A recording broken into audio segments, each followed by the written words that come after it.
Curry gets free. Curry puts up a three. Bang! Reeves on the drive. He backs it in, and the Lakers win a thriller. Lakers are going to go 7 games over 500 for the first time this season. Oh, a silencer. LeBron James. We know what Bron and Steph does, but you add 2 more power players, get the popcorn popping, it's going to be good.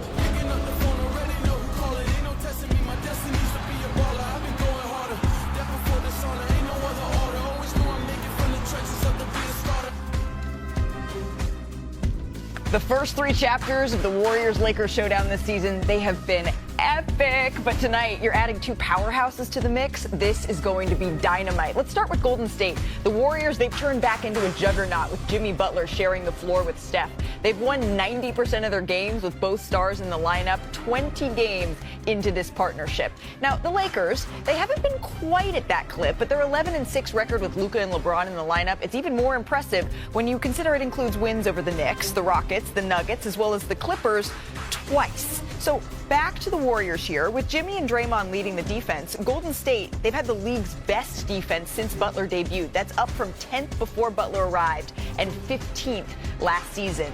And after a slow start to his Lakers career here, Luka has returned to his prolific self in March. He's one of 2 players to average at least 30 points, 8 rebounds, 8 assists in this time, along with the 3-time MVP Nikola Jokic. We have a legendary game tonight, so that means we have a legendary panel. Our senior writer, Brian Windhorst, all-legend team captain Michael Wilbon, the Hall of Famer, joining us here, and our NBA champ Kendrick Perkins as well. Let's talk about this because Jimmy and Luka, they've changed the dynamic of this matchup a little bit here. But I'm curious, Brian, who's gotten the bigger boost from their new co-star? Is it Steph with Jimmy or is it LeBron with Luka?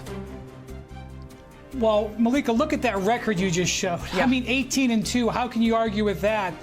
And they're 12-0 with the current starting lineup that they're using with Moses Moody and Brandon Pajemski around their big 3.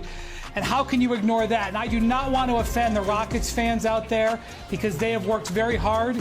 But honestly, the Warriors, to me, are the secret number 2 seed in the Western Conference. There's not that much difference between teams that are 2 through 7 or 8. I think they all believe they can beat each other. The way the Warriors are playing with this group, with that defense that can play fast and aggressive with Jimmy Butler, I think this is the second best team in the West right now with a huge test tonight to try to climb up and chase the Lakers in front of them. You know, I like to start arguments. What a surprise. But I'm not going to argue with my dear friend Brian. I'm just not. I think, look, we're into hair splitting right now when you ask that question, Malika, which is why it's such a fascinating discussion. We're talking tiebreakers. And I think the Lakers had an outside chance already. Okay. Outside chance, if very healthy. They get Luka. It's clearly a change, not just a bump. But I'm going to go with Golden State as well. Jimmy adds more than one dynamic. We're talking about a 2-way player. We're going to see that. Perkins, we talked about that last night. Obviously, you remember about what it is Jimmy Butler can bring tonight at both ends of the floor. Luka is not going to give you that second dimension defensively. He's going to be just a massive upgrade, as great an upgrade as you can get offensively, and the Lakers are benefiting from that and figure 2 in the playoffs. But Jimmy Butler with Steph and Draymond, I mean, their own feeling about themselves. We heard that. You know that from talking to Draymond. We all heard Draymond talk about that on his podcast and other places. And Stephen, just their body language. And I'm not a big body language guy, but it seemed to change so obviously. So I, too, narrowly am going with Golden State on the bump. I keep hearing footsteps, babe. Oh, I didn't realize this was American Idol today. I hear them footsteps coming, and I was wrong. I thought Golden State getting Jimmy Butler wasn't going to move the needle. Damn it, it did. And what made me open my eyes was that game against the Memphis Grizzlies. That was a signature win. Memphis went out there, Ja gave them everything that they possibly can, but it was how they got it done. Yes, Steph had 52, but the Jimmy with the 27 points, it opened up my eyes to see the real true value of Jimmy Butler. Yes, we know he's a defensive dog, and with him and Draymond anchoring that defense, communicating, doing all those special things that they do, that's one thing. The second thing is the things that Jimmy could do offensively. If you want him to run the offense, he does that. You want him to go to the low block and post up, he does that. Pin down, screen setting. And not only has that opened it up for Steph Curry, Moses Moody, his points has went up. Podziemski, his play has went up. He has gave this team life and a joy right now, and I'm with Wendy, I'm with Wilborn. This Warriors team today is the second best team in the Western Conference. Even though the Lakers right now, they're sitting in third in the Western Conference. And no, it's the Golden State Warriors. Well, you're not the only one. It's not just us that are excited to see these new additions, how this is going to impact this rivalry here. Draymond Green, he's expecting an uptick in the competition as well.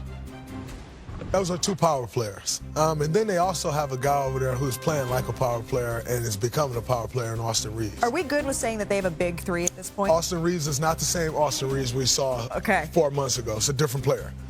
And I give him that credit. So you can hear my full conversation with Draymond in about 20 minutes. But Wendy, stamp it.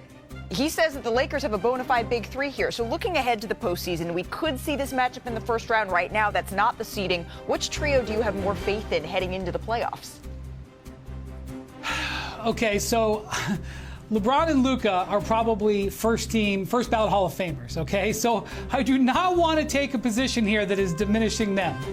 However, when you look at the way the Warriors' big three fits together, what Jimmy and Draymond and Steph do complements each other better, whereas what the Lakers do with these three guys who primarily play on the perimeter, all three of them have to kind of lower their games and share a little bit. And I want to point out, this Lakers roster is still not perfected. They're still going to need to make some tweaks until those three can be fully empowered, probably next season, whereas I think you're seeing the Warriors fully empowered. I'm qualifying all of this to say I believe it's the Warriors, even though it's very hard to take a position against those two studs with the Lakers. Can we focus in on Austin Reeves and how he affects this for a second, though? Because LeBron James, he made an interesting point on his Mind the Game podcast recently. He said that the addition of Luka has allowed Austin Reeves to have the third best guy defending him now. And that's opened up something new for Austin. Well, that's what we often see with these acquisitions. What's the comfort level of a player already on your roster? And how much does it make that player more comfortable on the floor, better on the floor, better able to deal with opponents defending him? And that's where Austin Reeves was already just getting better. Draymond sounds such like a coach then, which of course he is too at this stage of the game. So Austin Reeves is a different player, as Draymond pointed out. But he fits so much better, Perk, it seems to me, in that third slot. He can do less, which makes him more effective.